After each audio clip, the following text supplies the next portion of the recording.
नमस्कार प्यारे बच्चों। आज हम बीएससी पार्ट 3 फिजिकल केमिस्ट्री रासायनिक बल गतिकी का आगे का भाग पढ़ते हैं। कल हमने वेग नियम पढ़ा था अभिक्रिया के लिए। वेग नियम में जो सांद्रता पदों के घातों का जो योग आया था, जिसको स्मॉल n लिखा था, वही अभिक्रिया की कोटि है। तो यहाँ पे हम आज पढ़ते हैं अभिक्रिया की कोटि। किसी अभिक्रिया के वेग समीकरण में सभी सांद्रता पदों की घातों का योग अभिक्रिया की कोटि कहलाती हैं। Small A plus small B convert into C plus D. इसमें अभिक्रिया का जब वेग नियम लिखते हैं तो रेट समानुपाती ए की पावर ए प्लस बी की पावर बी। यहाँ सांद्रता पदों के घातों का जो योग है स्मॉल ए प्लस बी, यही अभिक्रिया की कोटि है। आगे हम पढ़ते हैं अभिक्रिया की अणुसंख्यता एवं आणविकता क्या है और कोटि के साथ इसका अंतर क्या है। पहले मैं आपको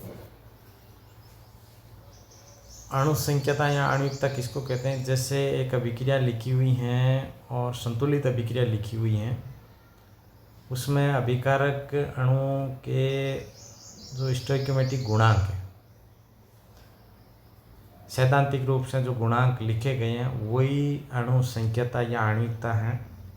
जबकि कोटि सैद्धांतिक रूप से नहीं लिखी जाती हैं, प्रैक्टिकली निकलती हैं। किस पे अभिक्रिया का वेग निर्भर करता है, उसी से कोटि निकलती हैं। जबकि अणुसंख्यता एक संतुलित समीकरण आप देख करके बता सकते हो कि इसकी आणविकता या अणुसंख्यता इतनी है। कोटि को आप किसी अभिक्रिया को देख करके नहीं बता सकते कि इसकी कोटि इतनी है। तो हम इनके अंतर को पढ़ते हैं। आणविकता अभिक्रिया के किसी पद विशेष में भाग लेने वाले अभिकारक अणुओं की कुल संख्या आणविकता कहलाती है। जबकि कोटि अभिक्रिया के वेग समीकरण में सांद्रता पदों के घातों का योग कोटि कहलाता है। आणविकता ये एक पद के लिए ज्ञात की जाती है, यानी कि कोई अभिक्रिया मान लीजिए 2, 3 या अधिक पदों में संपन्न होती हैं, तो प्रत्येक पद के लिए आणविकता आपको निकालनी होगी। जबकि कोटि पूरी अभिक्रिया के लिए या संपूर्ण अभिक्रिया के लिए निकाली जाएगी। प्रत्येक पद के लिए कोटि नहीं निकलती है। सभी पदों से जो कुल अभिक्रिया बनी है, उसमें से जो वेग निर्धारक पद है, उसके आधार पर कोटि निकाली जाती है। आणविकता एक सैद्धांतिक मान है, जबकि कोटि एक प्रायोगिक मान है। आणविकता का मान 0 नहीं हो सकता, क्योंकि कुछ न कुछ तो अभिकारक अणु भाग लेंगे ही लेंगे। इसी प्रकार से नेगेटिव भी नहीं हो सकता। इसी प्रकार से अभिकारक अणु 1, 2 या 3 पूरे अणु भाग लेते हैं, आधे अणु भाग नहीं लेते हैं, तो भिन्न भी नहीं हो सकते। जबकि कोटि का मान 0, नेगेटिव या पॉजिटिव कुछ भी हो सकता है, भिन्नात्मक भी हो सकता है। आणविकता के आधार पर किसी अभिक्रिया की क्रियाविधि की जानकारी प्राप्त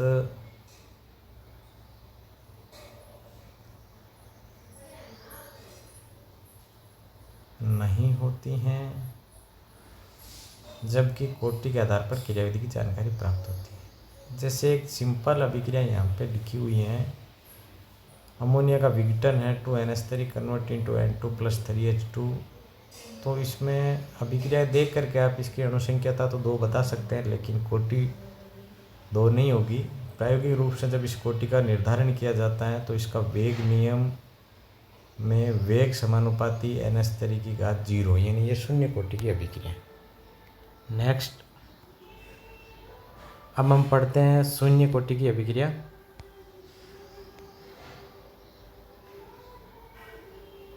तो किसको कहेंगे शून्य कोटि की अभिक्रिया? जैसे वे अभिक्रिया जिसमें अभिकारक का वेग नियम आप जब लिखते हो तो अभिकारक की सांद्रता के शून्य घात के समानुपाती अभिक्रिया का वेग होता है, अर्थात अभिक्रिया वेग सांद्रता पर निर्भर ही नहीं करता है, तो ये अभिक्रिया शून्य कोटि की अभिक्रिया होगी। इसके लिए हम शून्य कोटि अभिक्रिया के लिए अवकलित और समाकलित वेग समीकरण और निकालते हैं। इसी प्रकार से अभिक्रिया का अर्धायुकाल क्या होगा वो भी ज्ञात करते हैं। तो मान लीजिए एक अभिक्रिया है, ए कन्वर्ट इनटू प्रोडक्ट। अभिकारक की प्रारंभिक सांद्रता मान लेते हैं ए 0 है। टी समय पर ए की सांद्रता ए हो जाती है, तो अभिक्रिया की वेग की परिभाषा के हिसाब से वेग समानुपाती अभिकारक की सांद्रता ए लिखी, क्योंकि ये शून्य कोटि की अभिक्रिया है तो इसकी घातांक 0 लिखी गई है। तो वेग बराबर के ए 0 कह सकते हैं अपन, ए की घात 0। ए की घात 0 को आप 1 कहेंगे, इसका मान 1 होगा, तो वेग बराबर के होगा। ये एक समीकरण है, वेग बराबर के। वेग जो होता है वो dx/dt या dA/dt होता है और इसका मान k के बराबर होगा। अब चूँकि अभिकारक के हिसाब से जब हम लिखते हैं तो इसमें ऋणात्मक चिन्ह काम में ले लेंगे अभिकारक a के लिए, तो k dt बराबर अभिक्रिया का जो वेग यहाँ लिखा गया है वो लिखा गया है k A0 और बराबर वेग जो होता है, वेग नियम ये होता है dA/dt माइनस का। तो इन दोनों को बराबर किया गया, एक समीकरण मिला अपने को 3 k dt बराबर -dA। ये अवकलित वेग समीकरण कहलाता है शून्य कोटि अभिक्रिया के लिए। समाकलित वेग समीकरण ज्ञात करने के लिए हमें इस समीकरण 3 का समाकलन करना होगा। यहाँ पे ये समाकलन किया गया है, के कांस्टेंट है, dt का समाकलन t है, प्लस समाकलन स्थिरांक c लिख दिया गया है और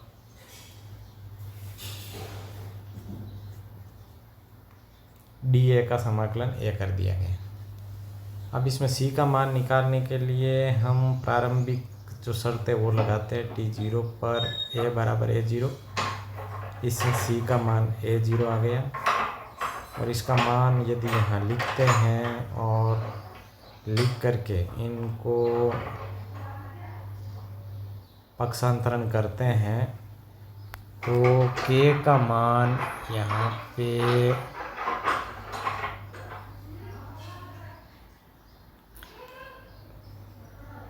k का मान जो है वो यहाँ पे ये आया है आपके k बराबर a-a/t। ये समीकरण आप इसको 6 कहेंगे। नेक्स्ट लेते हैं, ये जो k है वो शून्य कोटि अभिक्रिया का वेग स्थिरांक है और इस वेग स्थिरांक k बराबर a0-a/t। नेक्स्ट अपन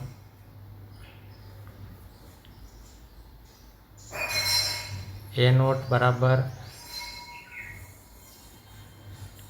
a है, a बराबर a-x है, तो इससे यदि k निकालते हैं तो a-a-x/t आ जाएगा। यहाँ k निकालेंगे तो x/t आ जाएगा। ये आपका समाकलित वेग समीकरण आ गया। यहाँ पर जो x है वो वियोजन की मात्रा है कि कितना प्रोडक्ट बन गया है। अब इस समीकरण से स्पष्ट है कि शून्य कोटि अभिक्रिया का वेग स्थिरांक के अभिकारक की सांद्रता पर निर्भर है। क्या है?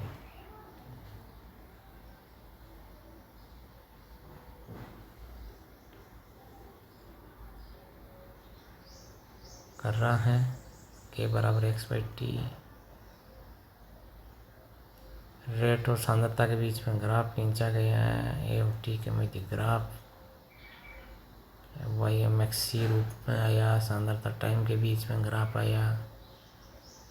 आगे आपने जब इसका अर्धायुकाल जब लिखा गया है तो किसको कहेंगे हम अर्धायुकाल? अर्धायुकाल का मतलब अभिक्रिया आधी पूरी हो जाती है, उसको आप अर्धायुकाल कहेंगे। यानी अभिक्रिया आधी पूरी हो जाती है, इसका मतलब आधा उत्पाद बन जाता है। उत्पाद की मात्रा अभिकारक की प्रारंभिक मात्रा की आधी हो जाती है, तो उसको आप अर्धायुकाल कहेंगे। यहाँ पे सिंबल टी हाफ लिखा गया है। तो किसी अभिक्रिया में अभिकारक के आधे भाग या सांद्रता आधी सांद्रता के उत्पाद में परिवर्तित होने में जितना समय लगता है उससे उस अभिक्रिया का अर्धायुकाल कहते हैं।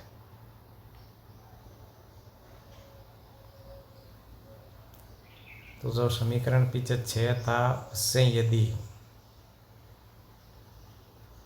आपने के का समीकरण लिखा था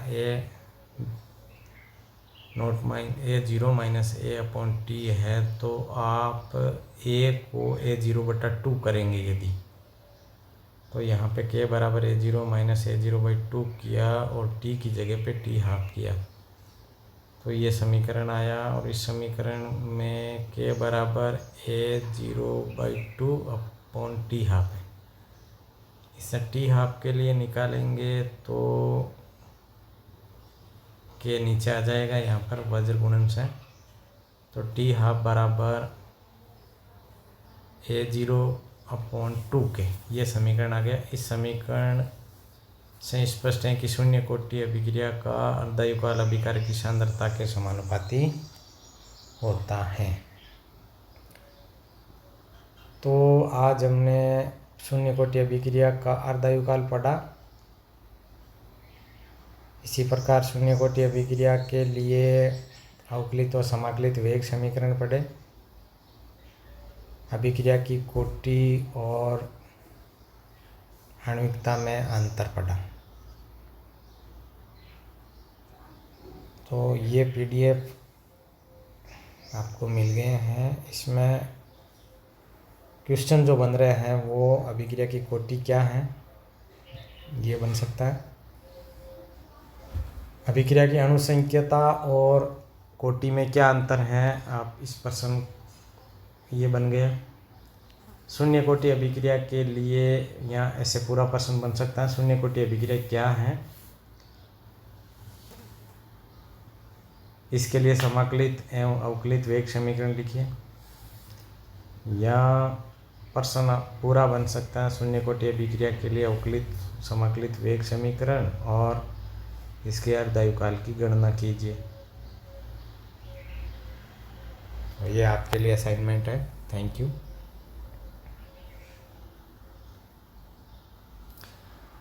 अच्छा, कल आपने जो वेग नियम पढ़ा था वो वेग नियम को जोड़ते हुए भी अपन एक प्रश्न बना सकते हैं कि अभिक्रिया का वेग नियम क्या है।